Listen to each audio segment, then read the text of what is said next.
আসসালামু আলাইকুম ভিউয়ার। আজকে একটা টাঙ্কি, গাজরা টাঙ্কি, এই টাঙ্কিটা আমরা আসলে কীভাবে কাজ করি দেখেন, পরিষ্কার কীভাবে করতে হয়। এটা কিন্তু আমরা নিচে চারটা দুটা পাট আলাদা করে তারপর কিন্তু আমরা ভিতরে গ্রাইন্ডিং করে পরিষ্কার করতেছি। এই জন্যই পরিষ্কার করতেছি যাতে ভবিষ্যতে আর কখনো জং না ধরে।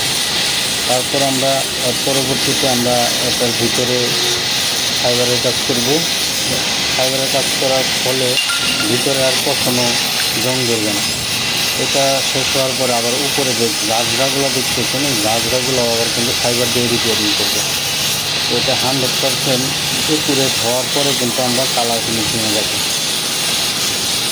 আর এরকম ঝাঁঝরা ট্যাঙ্কির কিন্তু আমরা প্রত্যেকটা ট্যাঙ্কির 10 বছর ওয়ারেন্টি দিয়ে থাকি। এটা আমার ভিডিও আগে যারা দেখেছেন তারা অবশ্যই বলতে পারবেন, বা যারা কাজ করে নিয়ে গেছেন তারা বলতে পারবেন।